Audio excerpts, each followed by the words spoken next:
My Uncle Ned took my hand. "Thank you for coming, Silas," he said. I was fighting hard to hold back my tears. Ned was my last living relative, and he was dying. Minutes before, his physician had delivered the news to me in the small lobby at the end of the intensive care unit. Uncle Ned and I had always been close. He was my mother's brother and like a second father to me.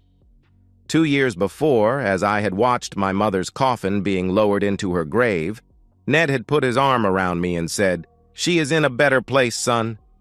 Now it was just Ned and me, and he knew it was his turn. Since he had been taken sick, I had come to the hospital every day. He thought I was coming for his sake, but I realized now I was coming for my own. Today, he had the doctor call and say that I needed to go early, as it was urgent that I speak to him. "I was coming anyway. I'll just come a bit early," I said. When I arrived, Ned said, "I need to talk to you about the egg money," in a voice that was getting weaker. The egg money was kind of a family legend. It began with my great-grandfather Silas, my namesake, whose father had been a lawyer. But Silas wanted to be a farmer. His father was opposed, but young Silas had been keeping chickens behind the well-to-do family's house. This was a bit of an embarrassment to the affluent family. Silas sold the eggs and saved the money. When Silas was 20, his father put his foot down and said that he'd had enough of the chickens. If Silas refused to enter what his father considered a suitable profession, then he would be cut off from the family's wealth. What his father did not know was that Silas had made considerable money from the sale of eggs. Silas left home and set himself up on a farm. He prospered greatly in this endeavor, to the point that he reconciled with his family. After going out on his own, Silas always set aside the egg money in a special fund. He eventually gave this money to my grandfather as a kind of trust for future generations of the family.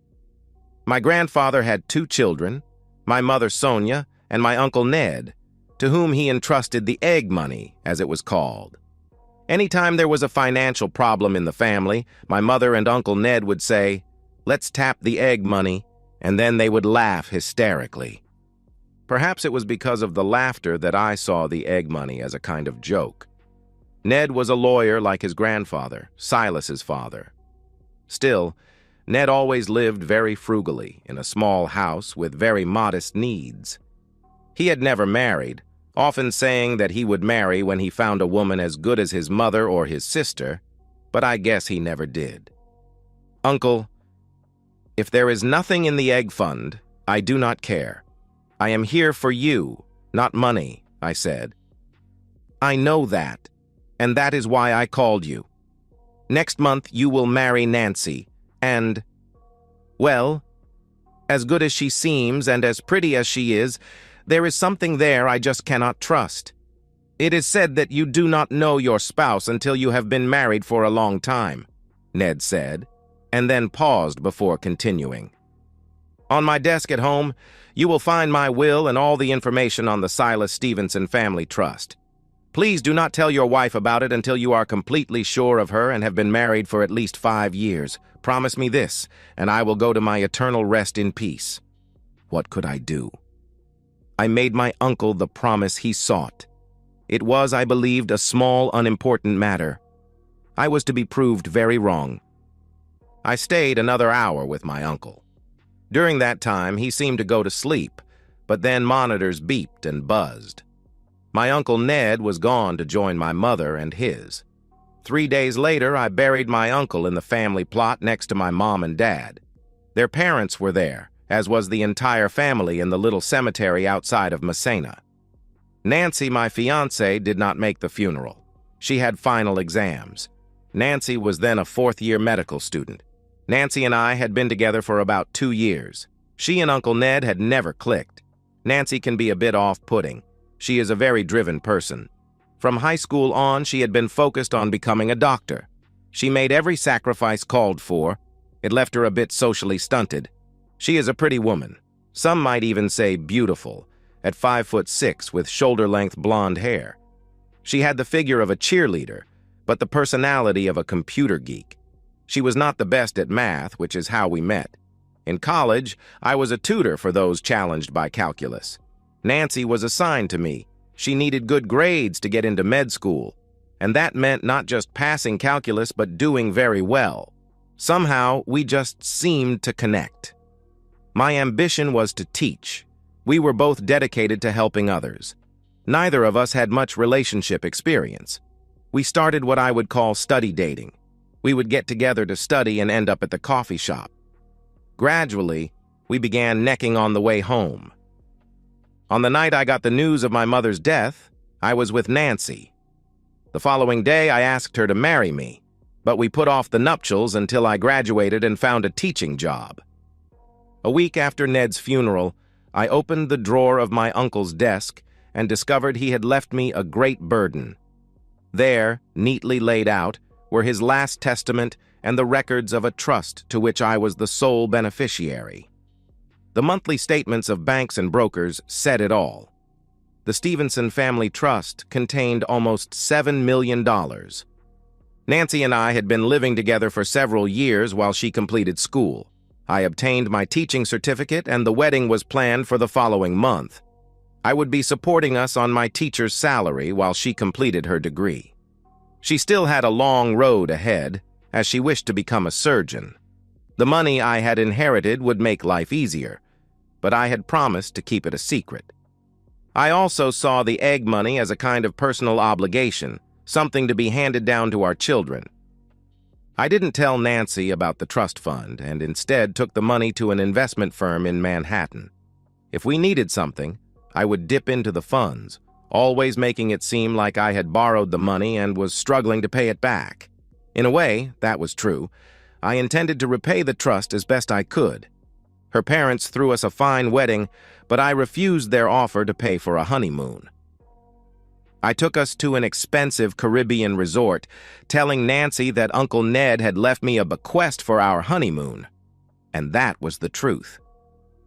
During those first few years of our marriage, I saw very little of Nancy. It seemed as if she was constantly studying, but when we were together, life was good. My career eventually kept me very busy. I was a public school teacher in a prestigious district where I taught second grade.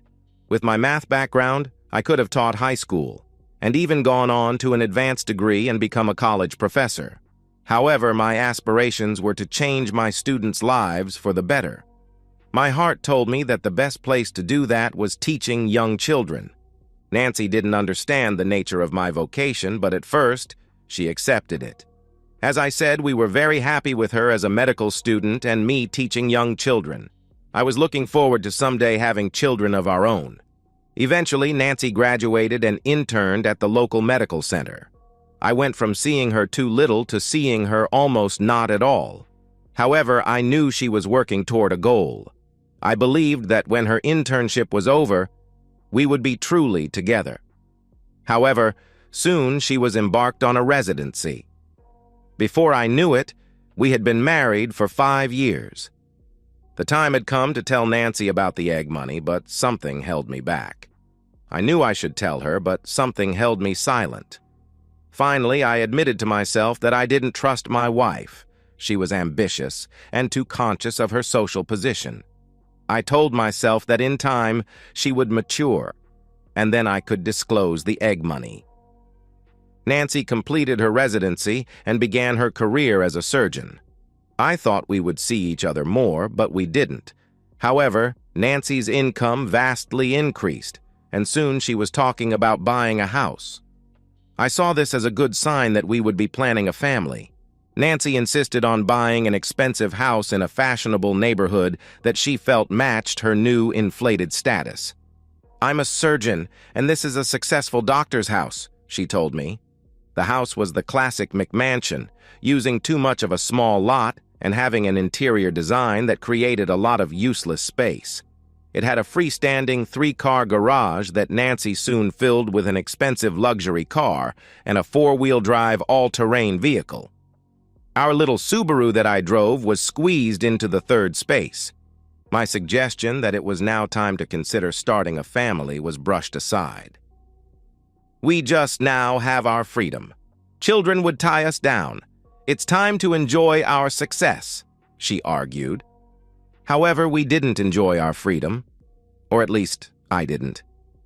I spent many lonely nights and weekends in a large, empty house. We lived in a picture postcard neighborhood where the houses were close, but the people were distant. Allegedly, Nancy was off working both nights and weekends.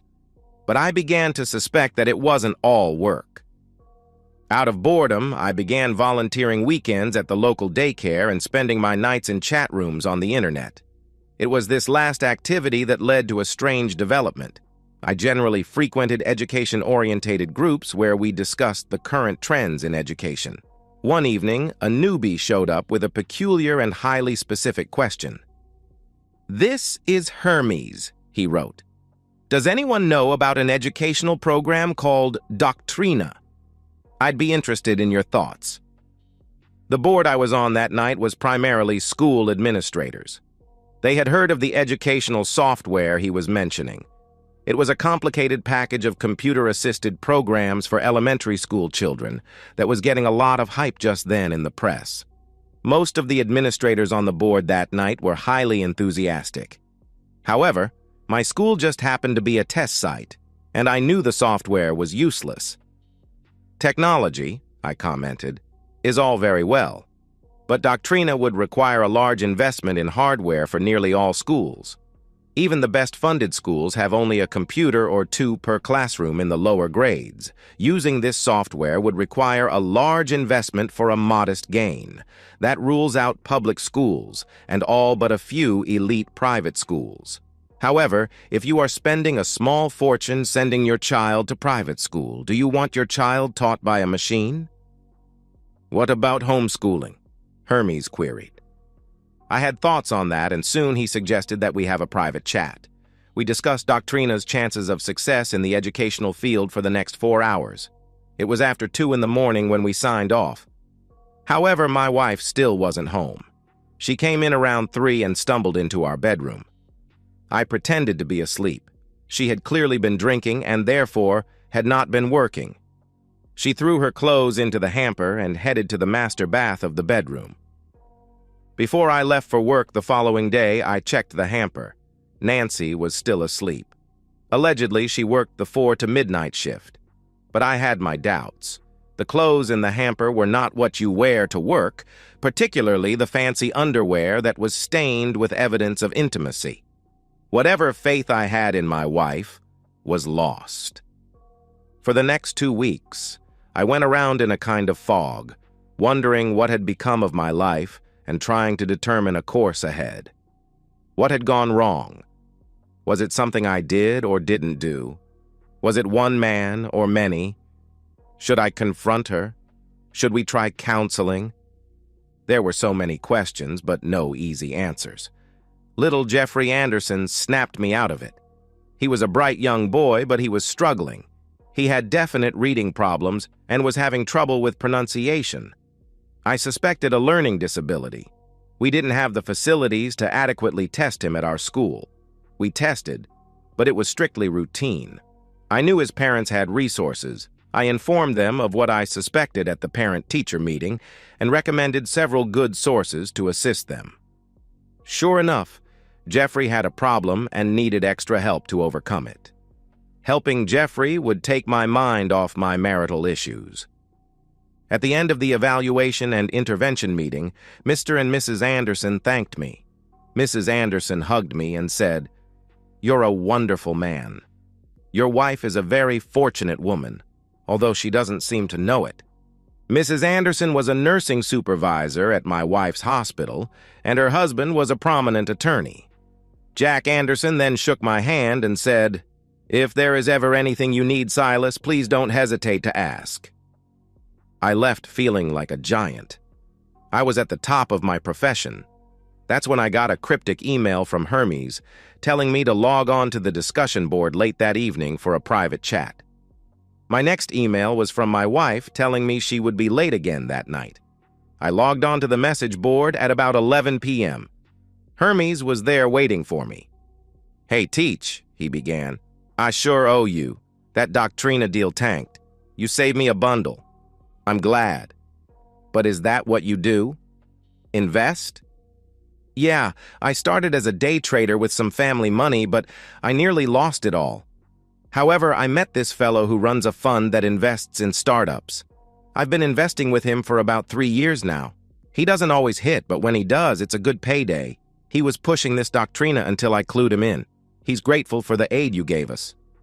Well, glad to help, I replied. Look, my friend and I discussed it, and well, we have a deal that's a real long shot. If you're interested, I can give you a piece of my buy-in. The minimum buy-in is $500,000. I'll let you have a share of my piece, any amount you want, up to $5,000, he said. Well, I guess I could invest part of the egg money, I typed. Ha, that's good. Egg money. I didn't know this guy, other than talking over a message board, but something was pushing me that night. I was on a high from my success with Jeffrey Anderson, and at a low because I could sense that Mrs. Anderson knew what my wife was up to behind my back. You know, friend, I wrote, I'll come in, but I want a full share. $500,000. Seriously? You're a teacher? Like I said, I have egg money. Eggs? Who knew? But what's this company called? The company's called Odeo, but we're investing in the spin-off. They're calling it Twitter. Yeah, I know, silly name. It was a very silly name, but I guess you know what happened. I was in without any idea what I was into. If Hermes had explained what it was, I certainly would have passed. It was, in my view, a silly idea to go with the silly name. It was to be the first of several silly ideas. Sometimes they tanked, but when they hit, the returns were great. 5 years after buying into Twitter, I was watching my wife from across a ballroom. Things between Nancy and I had gone downhill. We were at a fundraiser and holiday party for the hospital. Everyone was in formal dress except for the teacher. I was in my best blue suit, and I could feel my wife's embarrassment. For her part, she was hanging on the arm of a young surgeon, her latest lover. Soon the dancing would begin, and she would be in his arms dancing too close to be respectable. I should have cared, but divorce was definitely in the cards. The trouble was that I was far too wealthy at the moment. I was wealthier than any man had a right to be. I had concealed this wealth, but I could not see how it would not come out in a divorce and disrupt my life.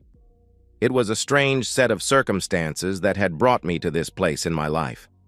I had been secretly using the egg money to do good, but exercising great care to avoid disclosing my possession of that money. However, fate was not yet through with the egg money, or me. Mr. Stevenson, a woman said, taking hold of my arm. I turned from watching my wife to find Mrs. Anderson at my side. Oh, hello, Mary, I said. I should have known you would be here.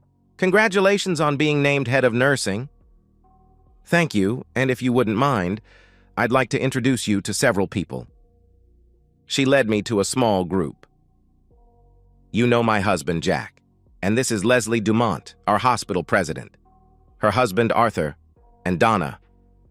Miller, I said, interrupting her. We're old acquaintances. Mary turned to Donna. Oh, you know Mr. Stevenson? Yes. Silas is a volunteer at the daycare I use. I'm afraid I've imposed on him several times by being late for my pickup. Donna was a short woman with a round figure. Not exactly fat, but with wide hips and voluminous breasts. Like the old drawings of sexy wood nymphs, I thought the first time I saw her. I was entranced by her silky black hair cut short to frame her beautiful round face. She had 2 children enrolled in the daycare center where I volunteered. She was a registered nurse at the hospital, working weekends to avoid night shifts. She had little help at home, since her husband had died 2 years prior. The weekend daycare is very limited and hard to maintain due to reduced demand and significant expense. Our daycare ran 7 days a week due to a grant from a mysterious foundation with an odd name, the Ovum Foundation. It's never an imposition to help out a beautiful woman in need, I said, invoking a laugh from the group and a shy, embarrassed smile from Donna. The lawyer, Jack Anderson, stepped right in, saying, Very well put and obviously true, since it comes from the best educator I know. someone who has committed himself to excellence. Now it was my turn to give an embarrassed blush, but Mary Anderson immediately began explaining to Donna and Mr. and Mrs. Dumont how I had spotted Jeffrey's learning problem and helped fashion an intervention plan for him. "Jeffrey starts middle school next year, and he's top of his class thanks to this man," she said, leaning into me and giving me a hug. Excellence in one's profession is something we all aspire to, but few of us achieve, author Dumont noted. Then Mrs. Dumont added, "However, some let their baser natures guide them." As Leslie Dumont said this, she was looking across the room to where my wife had begun to dance with her new lover. I didn't believe my wife's activities were entirely secret, but it seemed then that they were far more widely known than I had believed. At that moment, Donna said, "I'm going to be forward here and ask this excellent gentleman to dance." That's how I came to first hold Donna Miller in my arms, a woman who from that moment seemed to perfectly fill the space between my arms and the emptiness in my life. I drove Donna home that night, leaving my wife to find her own way back to the house we sometimes shared. Donna lived in a small salt box house on a side street. She invited me in for coffee. I watched her lovingly check on her children asleep in their beds. Then she paid the young girl who babysat for her, pulling the cash from a small purse in her pocketbook. The little she paid the girl left the purse empty. Once again, my attention was drawn to how often there was a distinction between domestic happiness and financial wealth. We sat in her kitchen drinking coffee until the early hours of the morning. I pushed her to tell me about her life. She told me about her childhood and attending nursing school, and then about meeting her husband and falling in love. She spoke of giving birth to first her son and then her daughter. All this flowed out of her like a spring-flooded river racing to the sea. Then it hit a dam, and she slowly told me of her husband's tragic death. She and the children were in the car with him, traveling to visit his elderly mother when a truck jackknifed and killed him and injured her. Fortunately, the kids were safe in the back, but Jason died, and I was 3 weeks in the hospital. The truck was in some corporate thing that had little insurance. Jason's settlement was soon exhausted on our living expenses that first year. She tried to gloss over the hardship she faced on the death of her husband, but I wouldn't let her. I made her tell me it all, knowing that the telling was relieving the burden of it. "I don't know what I would do without the reduced daycare I was granted by the center where you work," she said. "I wonder how they manage it." "Oh, you know. People like me donate some time, and parents like you help out. Plus, we have benefactors." "Yes, I'm very grateful to you," she said, covering my hand with hers and giving it a squeeze. "And I'm very grateful to that Ovum Foundation. I should write them and tell them how much they have helped me, and how grateful I am." "Oh, I'm sure they know," I replied. "Well, I'd still like to tell them. Could you get their address for me?" she asked. "I'll work on that, but it's very late, and I should be going." "I think you're wrong. In fact, it's very early, but I'll let you go if you promise to come back and tell me all about yourself and not let me do all the talking, as I did last night." I made that promise, and I intended to come back. At home that night, I found my wife waiting for me. She was furious and bent on a fight, but I had no reason to give her what she wanted. "Look, I'm tired, and whatever your problem is, I'm going to bed." "Oh, no, you don't. You can't just leave me without a word at a public affair. How did you expect me to get home?" "I expected your boyfriend to drive you home," I said, giving her a look that I hoped conveyed that I knew about her extramarital involvements. "How dare you make such an accusation?" "As I said, I'm tired, and it's not an accusation but a fact known by most, if not all, of your co-workers. You and, I believe his name is Dr. Anthony Vincent, have been carrying on very publicly for several months. Tonight you were flaunting it in front of your colleagues." "Tony is a friend, and that's all," she replied. "Well, I'm assuming your friend gave you a ride home. If you knew anything, you would know that Tony rides a motorcycle and I wasn't dressed for that. Nancy, can't you understand that I just don't care anymore?" Why? I suppose you have something going with that woman you left with tonight. With that, I turned abruptly. She nearly fell down the stairs, not expecting me to confront her. Donna Miller is no. She's a widow and a mother. The kind of decent woman someone like you can't understand. She wasn't expecting a defense of Donna, and as she grabbed the banister to keep herself from falling, I could see something cross her face, a mixture of fear and loss. But then she regained her anger, and as we reached the top of the stairs, she said, "You hate me because of my success." At the door to our bedroom, I turned on her again, out of curiosity, not anger. "Why would you think I hate you?" I asked. "Because I'm a prominent surgeon and you are an unimportant grade school teacher." I could only shake my head as I entered the bedroom and prepared for bed. Apparently, she thought she had scored a point with her last statement. "All this is mine, you know," she asserted. "The house and everything in it. The Mercedes and the SUV, the money in the bank accounts, and our $41,000 are all from my earnings." But not the money in the egg fund. Not a dollar came from her of the tens of millions that earned more in a week than she earned in a year. Nor could she claim full ownership of the rest of our possessions purchased with the aid of my teaching salary. However, I felt only disappointment that she had placed things before love in our marriage. "Why, Nancy? How can you be so fixated on material things?" I asked. As I said this, I thanked Uncle Ned for his advice. I had kept the egg money my secret because I could not be sure of my bride. I entered the bathroom in the master suite and locked the door behind me. Nancy first tried the door and then yelled through it, "In a divorce, I'll see that you don't keep anything!" Then, thank goodness, she went quiet. She wasn't there when I finished in the bathroom and re-entered the bedroom. I shrugged and went to bed. The day after Thanksgiving, Nancy effectively put a knife into our marriage. We had spent the holiday at her parents', with my Nancy pretending we were the loving couple. When the food was served and her mother finally sat down at the table, the first words out of her mother's mouth, with all the family listening, were, "Silas, when can I expect to see some grandchildren?" "Ask your daughter," I replied. Nancy gave me an angry look and then launched into her standard response about how we had to wait until her career was more established. At the end of this, her mother gave her standard advice that we should not wait too long. The following day, Nancy assured us that we had waited too long. "I'm going away for Christmas break," she informed me. "Where is it you propose we go?" I asked. "Not we. I'm going with a friend." "This is a male friend, I assume." "None of your business," she hissed. "Well, it's not Tony Vincent because I heard he dumped you for a younger model." She became incensed at this and stormed out of the house. I sat for a while and then decided to call a travel agent.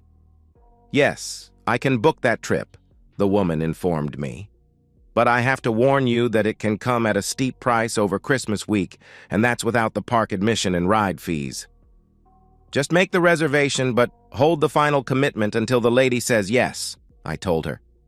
I had been seeing Donna fairly frequently over the past year. I had often taken her and her kids to dinner when she came to pick them up from daycare on the weekends. The children had become familiar with me. There was Daryl, 6, and Cheyenne, 4. Daryl was named after his paternal grandfather, and Cheyenne was named after Donna's mother. Although Donna and I had become close, there was no physical relationship. It wasn't that I was holding back out of some misguided morality. As far as I was concerned, I owed nothing to Nancy or our marriage. But I could sense the conflict within Donna, the good wife still trying to recover from the death of her husband. It was in this vein that I asked Donna and her children to accompany me to Disney World in Florida over Christmas week. I first broached this to Donna out of hearing of the kids. She was immediately reluctant. "Do you think it wise?" she asked. "If you're worried about my wife, don't be. She informed me she'll be vacationing with a friend." "No, that wasn't my concern. I was considering the expense." "Well, don't concern yourself. I have money set aside for just such occasions." When we told the kids, they were thrilled, but it occurred to me that Donna already knew my wife would be no problem. What she knew was something I would have to explore. I did one other thing. I called and hired a private investigative firm, a large firm, and one with the resources to follow my wife on her trip. Again, someone reminded me of the expense, and I assured them it would be no problem. "How about I send you a $25,000 deposit and you bill me weekly?" With my wife being followed, I prepared for the end of the school term and my vacation. For the first time in years, I was looking forward to Christmas. We flew to Orlando on Christmas Eve. The trip with 2 small children was exhausting. The suite I had booked had 2 large bedrooms, and Donna took one with the children. I slept alone in a king-size bed. The kids woke us early on Christmas Day, raring to go. We spent a day on the rides and wandering the park. However, by late afternoon, we were all worn out. It was a hectic day in the park, but I hoped for fewer crowds for the rest of the trip. Not long after an early dinner, first Cheyenne and then Daryl fell fast asleep. I opened a bottle of wine from room service, and Donna and I settled in on the couch. Donna took a sip of wine and then excused herself. I figured she was tired and heading for bed. Donna returned in a sheer baby doll nightie. I was stunned and barely managed to stutter a, "What the hell?" "Oh, you don't like it?" she teased, holding the hem out from her sides and doing a little twirl. When I first saw her, I thought she looked a bit like a classic intimacy nymph, but seeing her this way, I knew she was the sexiest nymph there ever was.